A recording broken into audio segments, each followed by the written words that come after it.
नमस्कार, मैं सुजाता मिश्रा जन मीडिया टीवी से। आज का जो ये एपिसोड है वह प्रिडिक्शंस पर आधारित है। बहुत सारे ऐसे लोग हैं जो सर्च कर रहे हैं कि आखिर आने वाले समय में यानी कि 2025 से लेकर 2028 तक आखिर कौन कौन सी घटनाएं होने वाली हैं, क्योंकि कुछ ऐसा गोचर बन रहा है जिसमें माना जा रहा है कि जब शनि देव जी मीन राशि में जाएंगे तब बहुत ही उथल पुथल वाली घटनाएं होंगी और बहुत सारी ऐसी घटनाएं होंगी जो अनप्रिडिक्टेबल है, जैसा कि हम सोच भी नहीं सकते हैं। उन भविष्यवाणियों को लेकर आखिर क्या ये सारी भविष्यवाणियाँ सच होंगी या नहीं होंगी, ये तो आने वाला समय बताएगा। लेकिन उसी कड़ी में आज मैं कुछ ऐसे प्रेडिक्शंस आप लोगों के सामने रखने वाली हूँ जो कि माना जा रहा है कि 2025 से लेकर 2027 और 28 तक चलेंगी, जब शनि देव जी कुंभ राशि से मीन राशि में प्रवेश करेंगे। और सबसे पहले हम ये जान लेते हैं कि आखिर शनि देव कुंभ राशि से मीन राशि में कब प्रवेश करेंगे। हम सभी जानते हैं कि अभी शनि देव जी कुंभ राशि में हैं और उनका जो गोचर है वह आने वाले समय यानी कि 29 मार्च 2025 में कुंभ राशि से वे मीन राशि में गोचर करेंगे और इसके बाद 2025 से लेकर 26-27 ये सारा मीन राशि में ही वो स्थित रहेंगे। और ये जो टाइम पीरियड है इसमें बहुत ही उथल पुथल वाली घटनाएं प्रिडिक्ट की जा रही है। अगर हम इस कड़ी में साउथ की बात करें तो साउथ में जो बहुत ही अभी जो सबसे ज़्यादा नाम सुना जा रहा है वह है भविष्य मालिका का। और भविष्य मालिका में बहुत सारी ऐसी प्रेडिक्शंस है जो आने वाले समय में माना जा रहा है कि वो घटनाएं होंगी। 2024 के बारे में जैसा कि भविष्य मालिका में लिखा हुआ है कि बहुत सारी ऐसे नेचुरल डिजास्टर्स होंगे जो हमने अभी इस समय में देखे भी हैं और पश्चिम के जो देश हैं उसमें ये सारी चीज़ें हमने घटित होते हुए देखी भी है।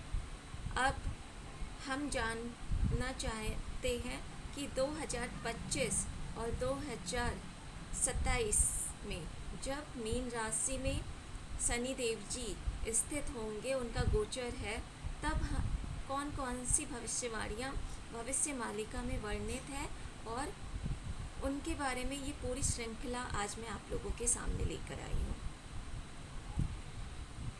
सबसे पहले एक और चीज़ मैं यहाँ पे बताना चाहूँगी कि 21वीं शताब्दी के बारे में अगर हम नास्ट्रेडमस की भविष्यवाणी को भी काउंट करें तो उनका भी मानना था कि 21वीं शताब्दी में भारत ही एक ऐसा देश होगा जो विश्व गुरु के नाम से जाना जाएगा और पूरे देश में एक ही धर्म का बोलबाला होगा और जो भारत है वो विश्व गुरु बन जाएगा।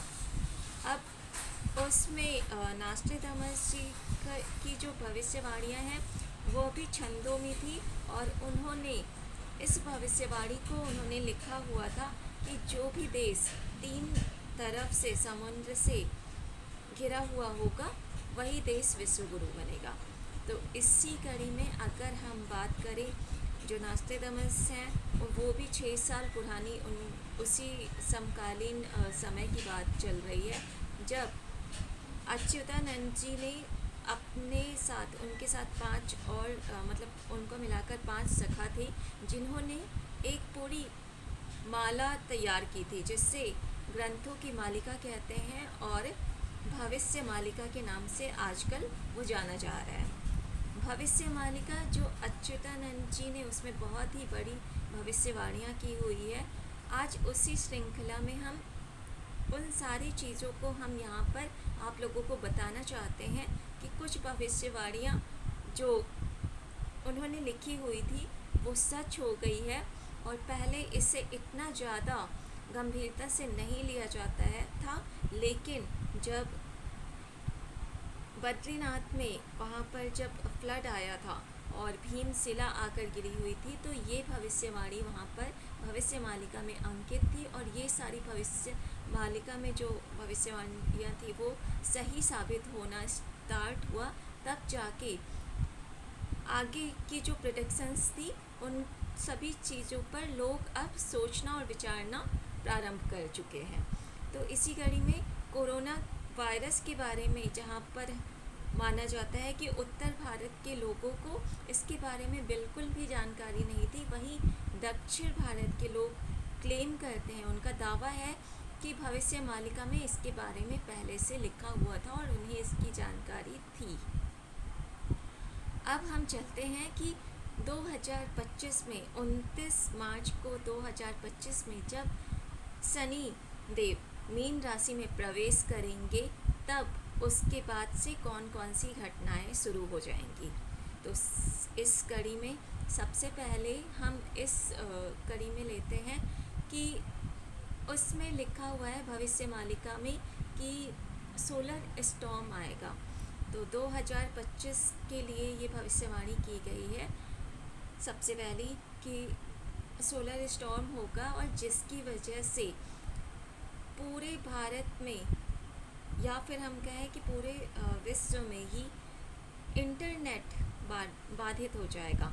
बैंक जो है उसमें बहुत सारे लोगों को प्रॉब्लम्स आएंगी, क्योंकि इंटरनेट के ज़रिए जो लोगों का काम आसान हो गया है, और इंटरनेट बंद होने से लोगों को जो बैंक से पेमेंट वगैरह निकालने और लेने में काफ़ी प्रॉब्लम्स आएंगी।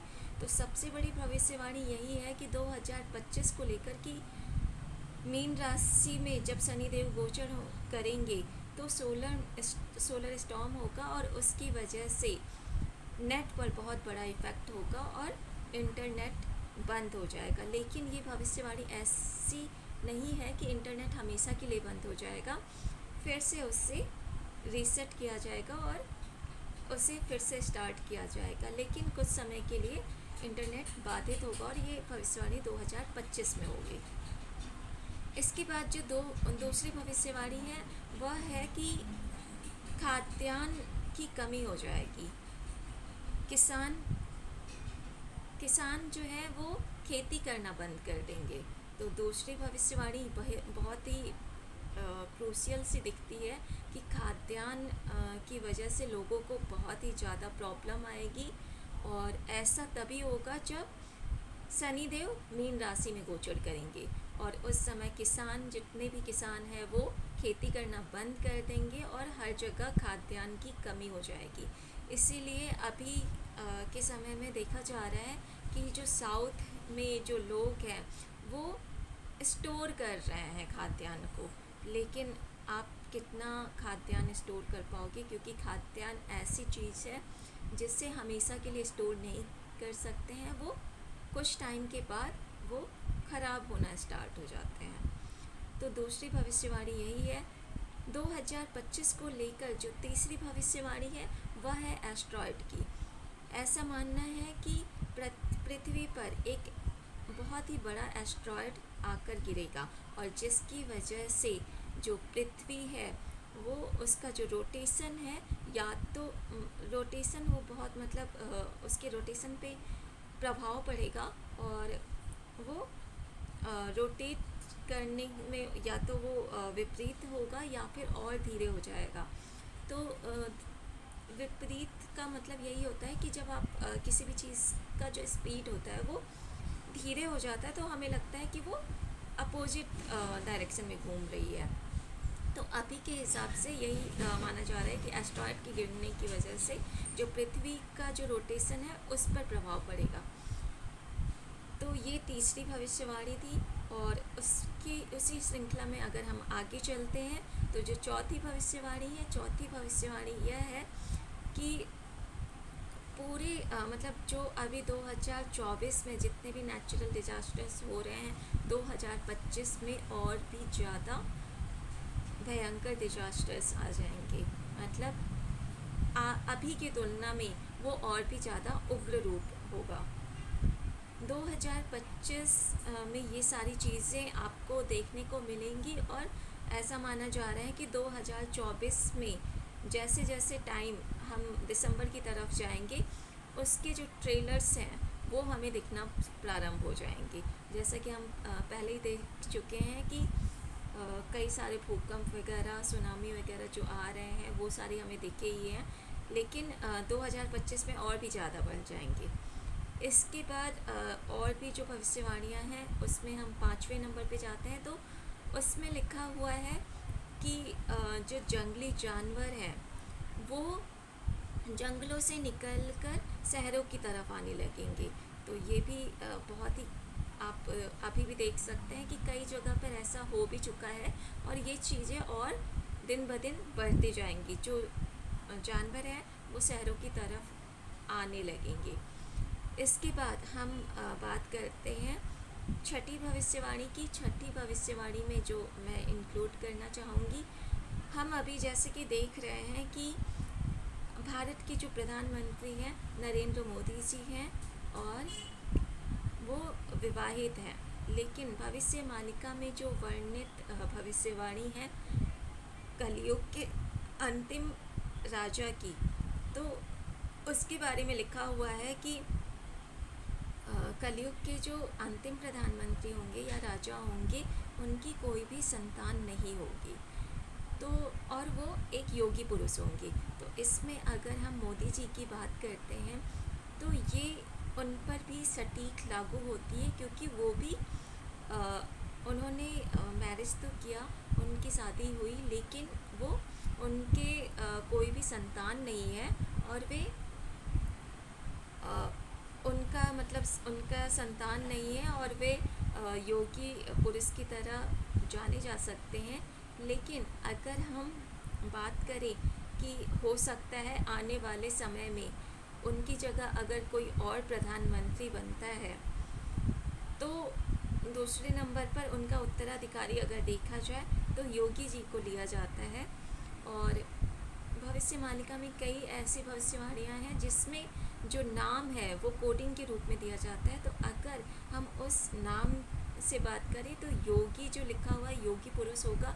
तो अगर आदित्यनाथ योगी जी की बात करें तो उनका जो टाइटल योगी है वो इसमें इंक्लूड होता है और उनकी भी कोई संतान नहीं है क्योंकि वो अविवाहित हैं। तो ये महत्वपूर्ण चीज़ हमें आगे आने वाले समय में देखने को मिलेगी कि आखिर अगर सच में ये कलयुग का अंतिम समय चल रहा है तो हमारे जो अंतिम प्रधानमंत्री या अंतिम राजा होंगे वो कौन होंगे।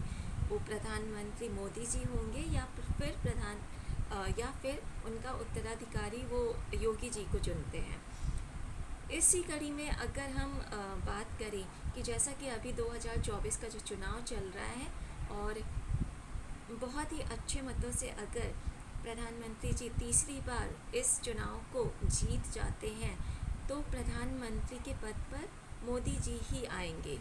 और मोदी जी ने स्वयं कहा है कि 75 साल में पॉलिटिकल अगर आप पॉलिटिकल करियर चुनते हैं तो एटलीस्ट 75 साल तक हमें वहाँ पर रहना चाहिए, उसके बाद हमें सत्ता से हट जाना चाहिए।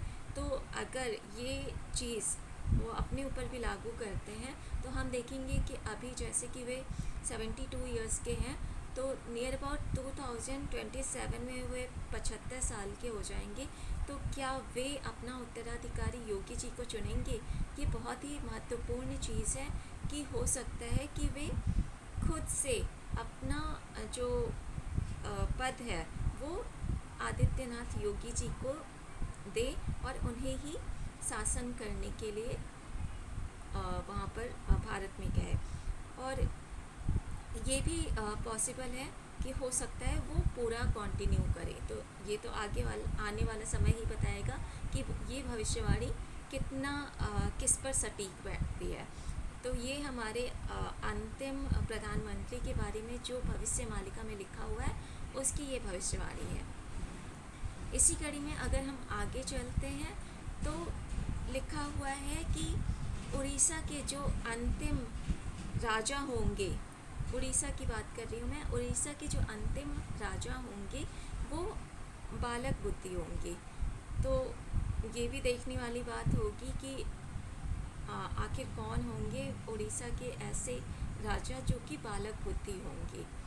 फिर इसी कड़ी में हम अगला जो भविष्यवाणी देखते हैं उसमें है कि जो पुरी के राजा होंगे दिग्विजय जी, उनका जब 67वां साल चलेगा, जो कि अभी चल रहा है, जो अभी पुरी के जो अभी राजा हैं दिग्विजय जी, उनका जो 67वां साल ही चल रहा है उनकी आयु का।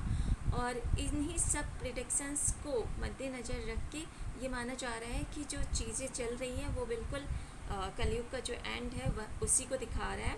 और उसमें मतलब 67वें साल में ही कलयुग का एंड का जो समय है वो आ जाएगा।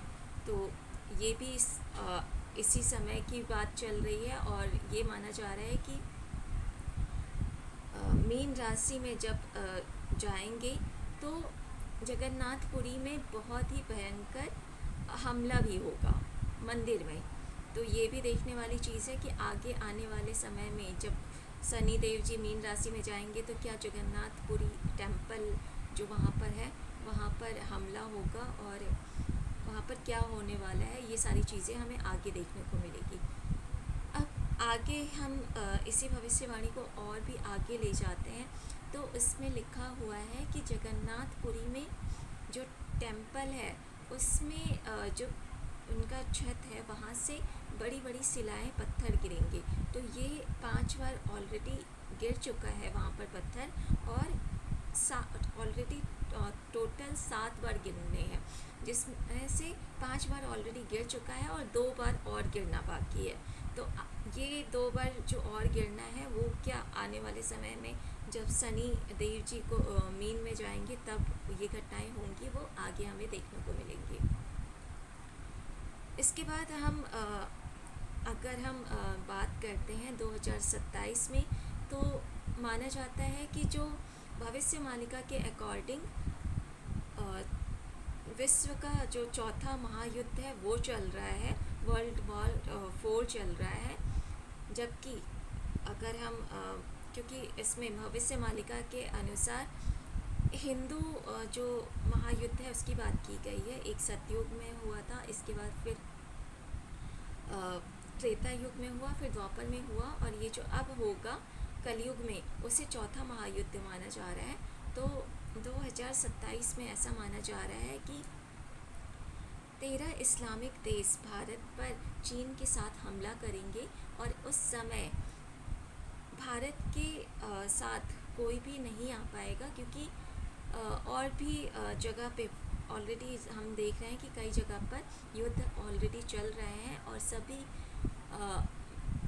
मतलब 13 इस्लामिक देश चीन के साथ जब यहाँ पे हमला करेंगे तो कोई भी इस हालत में नहीं होगा कि भारत की मदद कर सके। उसी समय जो भगवान कल्कि हैं उनका यहाँ पर प्रादुर्भाव होगा, वहाँ पर लोगों को बचाने के लिए और भारत देश को बचाने के लिए कल्कि जी स्वयं आकर भारत की रक्षा करने के लिए स्वयं तलवार उठाएंगे और भारत की रक्षा करेंगे। इसके बाद भविष्य मालिका में ऐसा भी लिखा हुआ है कि जब 13 इस्लामिक देश भारत पर हमला करेंगे चीन के साथ मिलकर, तब कुछ समय के लिए यहाँ पर मिलिट्री शासन भी लगेगा, और मिलिट्री शासन लगने के बाद जब भारत के जो अंतिम प्रधानमंत्री हैं वो भी कुछ नहीं कर पाएंगे तो वो यहाँ पर मिलिट्री शासन लगा देंगे।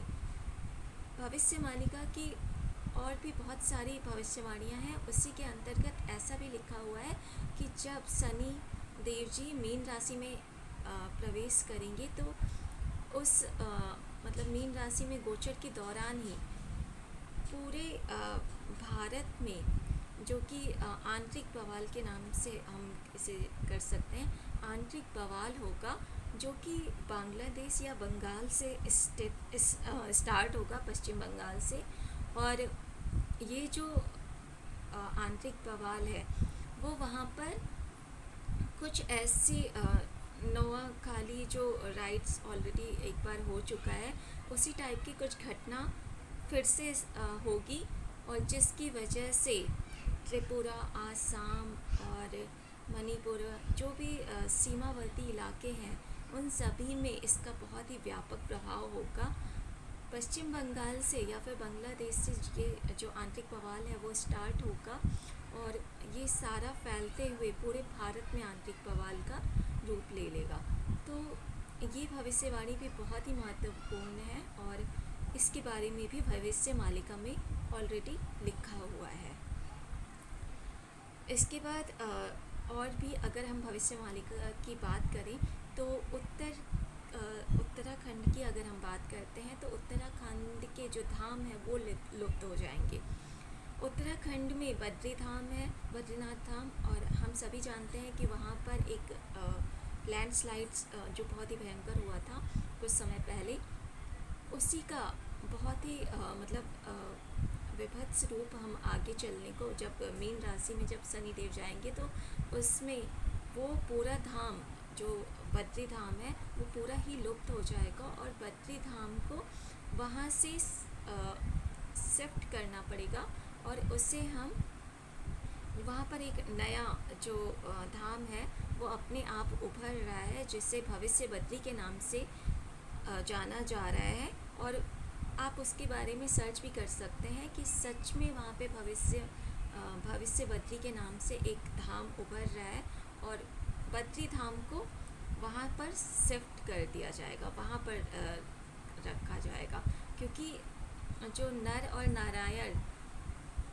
दो माउंटेन है, लैंडस्लाइड के कारण दोनों जो नर नारायण पर्वत है जो वहाँ से जाने का रास्ता है वो बंद हो जाएगा अर्थक्वेक की वजह से। तो लैंडस्लाइड होने की वजह से जब वो दोनों माउंटेन है वो रास्ता बंद कर देंगे, तब फिर जो हमारे बद्री धाम की जो बद्री धाम है उसको भविष्य बद्री में निरूपित किया जाएगा, वहाँ पर स्थानांतरण किया जाएगा। तो इस तरह से हम इस भविष्यवाणी को भी सच हुआ हम देख सकते हैं। इसके बाद अगली भविष्यवाणी है कि जो गंगा है यानी कि गंगोत्री गंगा नदी वो विलुप्त हो जाएंगी। तो ये भी बहुत ही हमारे लिए एक बहुत ही दुखद समाचार ही हम ऐसे कह सकते हैं कि माता गंगा जिनसे हम बहुत ही ज़्यादा अटैच हैं, बहुत ही ज़्यादा उनको पावन माना जाता है। ऐसा माना जाता है कि जितने भी लोग होते हैं वो अगर माँ गंगा नदी में स्नान करते हैं तो उनके सभी पाप धुल जाते हैं।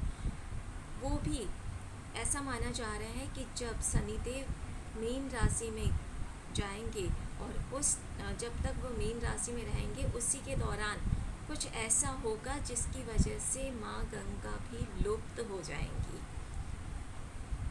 इसी कड़ी में अगर हम आगे की भविष्यवाणियों में जाते हैं तो जो सबसे क्रूशियल भविष्यवाणी है वो ये है, भविष्य मालिका में लिखा हुआ कि पूरे संसार में जो टोटल जनसंख्या है वो घटकर सिर्फ 64 करोड़ हो जाएगी। और उसमें से भी अगर हम बात करें कि भारत में जो जनसंख्या है वो 33 करोड़ ही रहेगी और 64 करोड़ में से 33 करोड़ यहाँ पर भारत में रहेगी, बाकी और जितने भी जगह हैं अन्य देश हैं उसमें और जनसंख्या रहेगी। तो इस तरह हम देखते हैं कि पूरे वर्ल्ड में सिर्फ 64 करोड़ आबादी ही रहेगी। इसके बाद अगर हम अन्य भविष्यवाणियों की बात करें तो फिर जब ये मीन राशि में जब शनिदेव होंगे, जब वो समाप्त होगा, यानी कि समाप्त होने के बाद सिर्फ एक ही धर्म सारे विश्व में रहेगा और सनातन धर्म हम उसमें लिखा हुआ है भविष्य मालिका में कि सिर्फ सनातन धर्म ही पूरे संसार में माना जाएगा। और भगवान कल्कि जो अभी लोकतंत्र की व्यवस्था चल रही है उससे भी कोई और अच्छी व्यवस्था यहाँ पर भगवान कल्कि लाएंगे। और इसके बाद जो भारत है वो पूरे विश्व गुरु के नाम से जाना जाएगा और सिर्फ 111 देश ही पूरे संसार में सिर्फ 111 देश ही रहेंगे। भविष्य मालिका में ऐसा भी लिखा हुआ है कि पाकिस्तान जो है उसका नामो निशान मिट जाएगा जब 13 इस्लामिक देश भारत पर आक्रमण करेंगे। तो जो पाकिस्तान है वह उसका जो है नामो निशान मिट जाएगा और उसका विलय हो जाएगा भारत में। इसी प्रकार जो बांग्लादेश है वो भी हमारे भारत में ही इंक्लूड हो जाएगा और भारत एक अखंड भारत के रूप में सामने आएगा। तो ये बहुत ही महत्वपूर्ण भविष्यवाणियाँ हैं जो कि भविष्य मालिका में उस समय की भविष्यवाणियाँ हैं जब मीन राशि में शनि देव जी का गोचर होगा। इसी कड़ी में एक और भविष्यवाणी है कि 2025 से हमें दिखना चालू हो जाएगा भगवान कल्कि जी की लीलाएं। और ये भी माना जा रहा है कि उत्तर कल्कि यानी कि उत्तर से जो एक भातृहरि नाम से एक जो भगवान कल्कि जी का उनको उत्तर कल्कि के नाम से जाना जाएगा और उनका जो रियल नेम होगा वो भातृहरि है, जो कि उत्तर भारत में जब आंतरिक बवाल होगा तो उसको कंट्रोल वही करेंगे और फिर वो उत्तर भारत से होते हुए दक्षिण में जाएंगे और भगवान कल्कि की मदद करेंगे। तो इस तरह से ये सारी घटनाएं होंगी। इसी में हम अष्ट चिरंजीवी की भी बात करेंगे। अष्ट चिरंजीवी में मैं नाम बता दूं कि परशुराम जी, मार्कंडेय जी और इसके बाद हनुमान जी और अश्वत्थामा, कृपाचार्य, द्रोणाचार्य और दो नाम और हैं जो मुझे अभी याद नहीं आ रहे हैं। तो ये सभी मिलकर भगवान कल्कि जी की मदद करेंगे और आने वाले समय में अगर सच में ये कलयुग का अंतिम समय है तो ये सभी भगवान कल्कि जी के साथ मिलकर हमारे भारत देश को सभी ऑब्स्टेकल्स से बचाएंगे और आने वाले समय में हम सभी की रक्षा भी करेंगे। विभीषण और एक और बचे हुए हैं, मुझे अभी तो याद नहीं आ रहा है, बट ये अष्ट चिरंजीवी भी उनका आने वाले समय में साथ देंगे। इसी तरह भविष्य मालिका में ये भी लिखा हुआ है कि 256 भक्त भी होंगे जो इस भविष्य मालिका के बारे में लास्ट समय में जब सच में कलयुग का अंतिम समय आने वाला होगा तब वे इसका प्रचार करेंगे। और जैसा कि हम देख रहे हैं इस समय भविष्य मालिका के बारे में लोग जानना चाहते हैं और बहुत सारे ऐसे भक्त हैं जो उनका प्रचार भी कर रहे हैं। तो ये जो भविष्यवाणियाँ हैं वो 2025 में, 2026 में, 2027 में और 2028 में ये जब शनि देव जी मीन राशि में गोचर करेंगे, जो ये समय है, ये सारी भविष्यवाणियाँ इसी बीच में होंगी और आगे आने वाले समय में हम देखेंगे कि ये सारी भविष्यवाणियाँ सच हो रही हैं या नहीं हो रही हैं। ये हमें आगे आने वाले समय में ही पता चलेगा। तो आप सभी लोग कमेंट कर सकते हैं अगर किसी को और भी कुछ जानना हो। Thank you for watching. नमस्कार।